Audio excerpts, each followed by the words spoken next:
Fox News Podcasts presents the Bret Baier Podcast with Fox News Chief Political Anchor Bret Baier.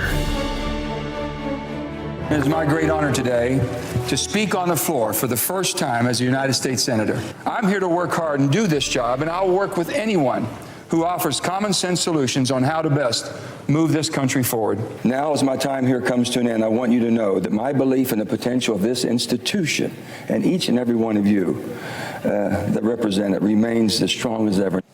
That was the first Senate speech on the floor, February 2011, and the final Senate speech, December 3rd, 2024. Joining us now for one of his final interviews, U.S. Senator Joe Manchin from West Virginia. He'll retire the Senate at the end of his second term in January. Although elected as a Democrat, he's now an independent.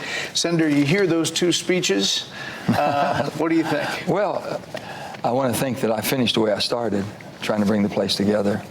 It's what I've always known in my public service life. I couldn't do it by myself. I didn't think one party had all the answers. I didn't think the other party was always wrong. So how do you want to be remembered as you leave this place? Well, first of all, how you're remembered by the members you serve with. They know they could always count on me. I would never be campaigning against a sitting colleague. I just never would do it. And they never were afraid, basically, to talk to me, someone they could trust and somebody that basically we did a lot of good working together. Well, you've been very good about coming on Fox News, particularly Special Report. Thank you for that over the years. One of those times was the Build Back Better bill. I had you on Fox News Sunday that I was anchoring at the time. Here's what you said. Without you, the leadership doesn't have the votes it needs. So today, right now, what's the state of play? If I can't go home and explain it to the people of West Virginia, I can't vote for it. You're done. This is a no. This is a no on this legislation. This is a no on this legislation is what you said to me. Well, you look pretty shocked. I did. I just got to that morning. When I was getting ready to come on with you, I came to the final decision I couldn't do it anymore. I've tried everything humanly possible. I just couldn't get there. It was just a bridge too far, if you will. And I had said to the President, Biden at the time, I said, Mr. President, this piece of legislation, which I know you believe is your marquee legislation, and you and I are from the same vintage. You're a little bit older, but not that much. And I'm from the John Kennedy School saying, ask not what your country can do for you, but what you can do for it. We passed this piece of legislation, Mr. President. We're changing the psychic of our nation to how much more can my country do for me. You went from there to the Inflation Reduction Act. Politico writes it this way. Ire turned into jubilation within the Democratic Party after Manchin and Schumer announced what they dubbed the Inflation Reduction Act of 2022. Manchin said he understands that the legislation will divide Washington, potentially reshape his reputation. Instead of the man who obstructed Biden's agenda, Manchin is now the Democrat from deep red West Virginia who cut a major climate change deal 3 months before an election. Yeah. And that was a big change from where you were on Build Back Better. Well, what I did, that bill would have never happened at all. Nothing would have ever come. After BBB, nothing would have happened if it hadn't been for the Ukraine war. When Putin basically weaponized energy against our allies and friends in Europe, I said, we have to do something. We're not even producing energy we are here because this administration, the Biden administration, did not want to do anything with fossil. They were going all with renewables. That's intermittent power. You have to have dispatchable 24/7 to run this United States engine of ours, the economy. And so we weren't even helping ourselves. We were relying on other energy sources to help us, let alone help our allies. So that's when I said something has to be done. You've got serious problems with energy. That bill is an energy security. That's what was done to do, is to make sure that we were producing the energy we needed it for our country and be able to export energy that our allies. You know, Democrats look at it as a climate change bill and as green energy. This president and his administration sold it that way.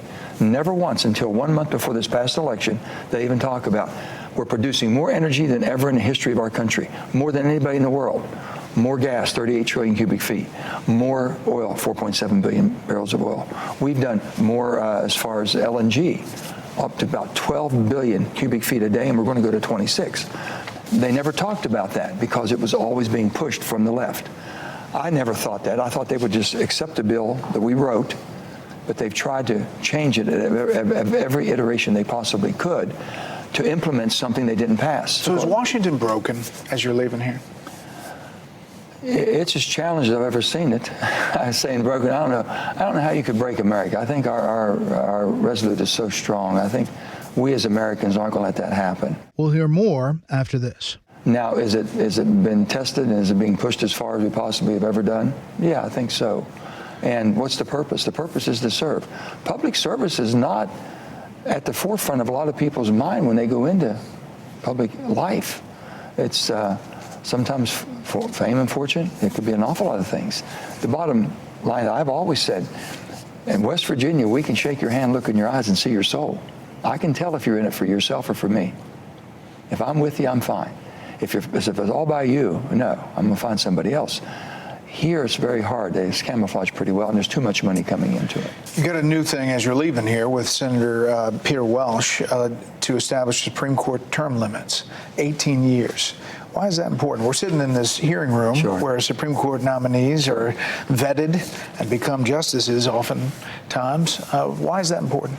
Well, first of all, I'm for term limits all the way across the board, from the Supreme Court, 18 years. I think the president should be 1 6-year. I think that Congress, Senate should be 2 6-year terms. And the House could be 6 2-year terms or 5, whatever they would feel appropriate, but no more than 12 in each body. And the Supreme Court, which is what we did, so Peter Welch wanted to do that one, and I said, Peter, I agree. I'm signed on other ones too, but we put that one out.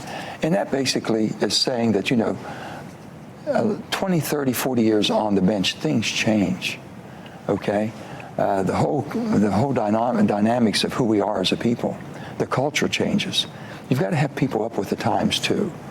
And 18 years, if once a cycle would start, Brett, and we get into a cycle of 18 years, then you don't have to wait for 20 or 30 years and then you get a shot at 1, or maybe a shot at 2 or 3.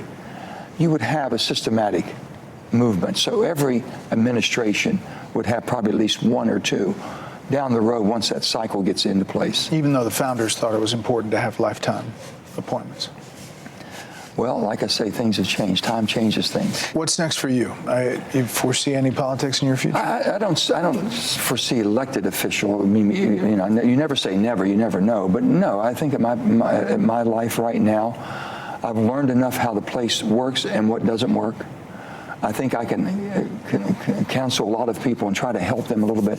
Look for this nuance here. Look for this. This might give you a chance to work something out. Well, Senator, we appreciate the time.